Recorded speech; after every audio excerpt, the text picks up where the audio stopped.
Next story is about corruption.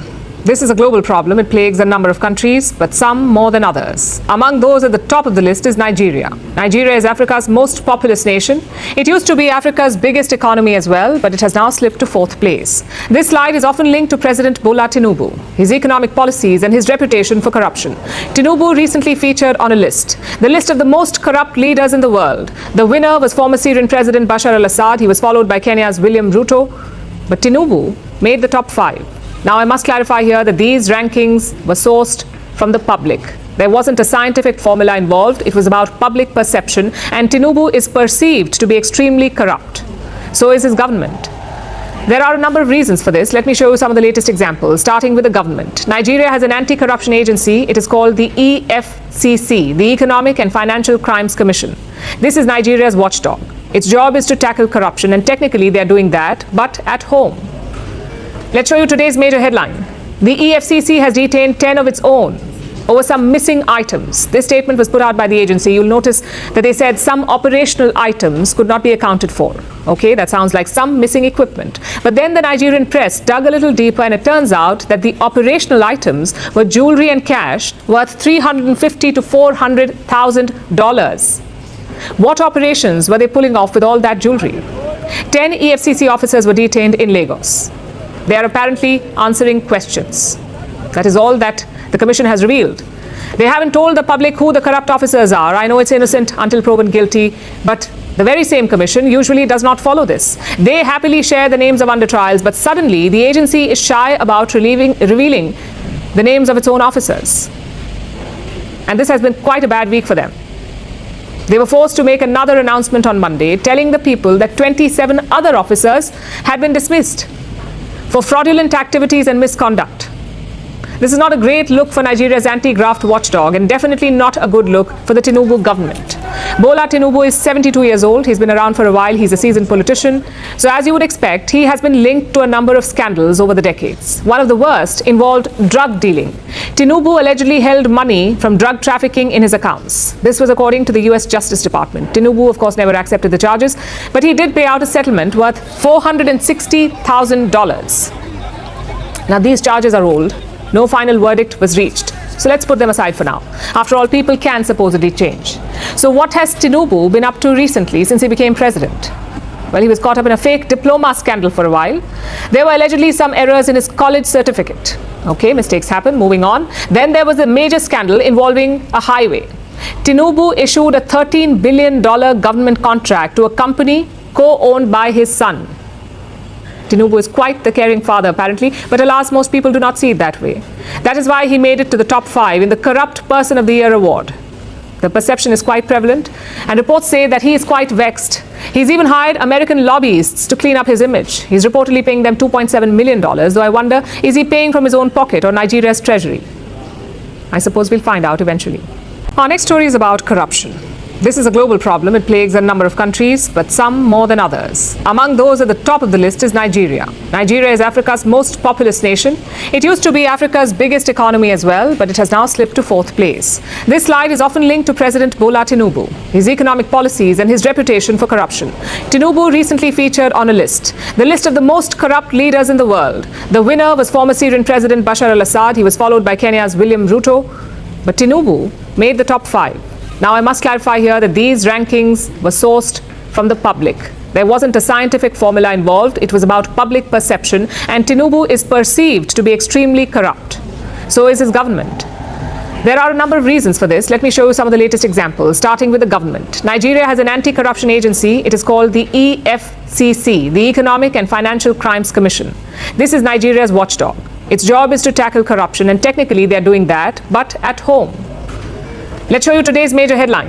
The EFCC has detained 10 of its own over some missing items. This statement was put out by the agency. Did you listen to that? That was not me. That was not me. That was foreign newscaster, foreign reporters reporting, telling you this. She said something. Tinubu used the word extremely corrupt. Yes, extremely corrupt.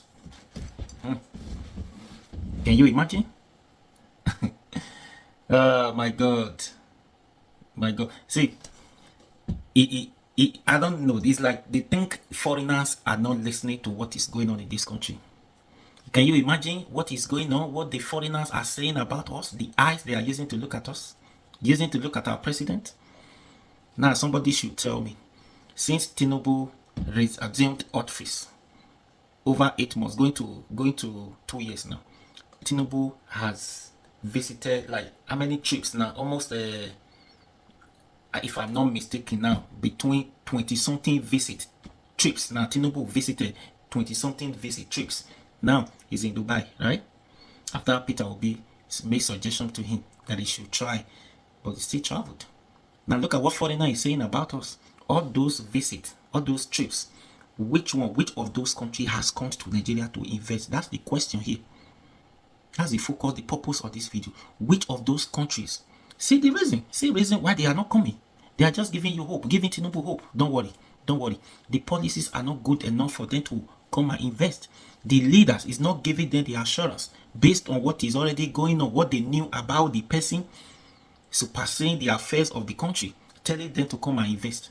If you are like this, if you have these baggages with you, if you are this corrupt, what is the assurance? If me, foreigner, come to your country to invest, what is the assurance that my capital is going to save? My capital will be safe. What is the return of investment? What happens if something happens to that business? Nothing like that. Foreigners are not Nigeria, who does not think, who does not have sense, who will just come and throw money away. There is no foreigners that will throw money away the way we Nigerians are throwing money away. To make money in those countries are not easy because they are not corrupt. I'm not talking of Africa. Those countries, they are not corrupt. They make money by legit hard work. They make money, so they will not come and throw the money away just like that. Just like that. Now see what foreigners are saying about us. Just imagine the eyes they are using to look at our president whenever he traveled. The eyes they are using to look at him. And what he's saying, what she's saying about Tinubu, extremely corrupt. They'll say you are criticizing government, you are doing this, they want to shut the critics up, this, that. These foreigners, they are listening, they know what is going on. You don't hide it. There's no way you hide it from them. Now, how many trips? Question. How many of those countries have come to Nigeria to invest? How many of those countries successfully come to Nigeria to invest? Because Tinubu visit them, because Tinubu visit to plead with them, to plead with them to come and invest. They have been promising us since 2 years. 2 years is going on. It's not about promising. Wait. Pikin when they born last 2 years, it don't they work out. They say they promise also. Pikin when they mama belle, when Tinubu enter as a president, the Pikin don't they work out. They don't they work out. See what they're saying about us. Yet these people will still come and defend this and defend the indefensible, saying all sort of rubbish. When somebody speak, you look and see the person he just carried the talk. See the eyes they are using to look at. If they are using this eye to look at the Oga Patapata of them or as a president, do you know the eyes they are using to look at you? You the citizens of this country, you are outside the country. You know the eyes, the thing they look at you. You don't know.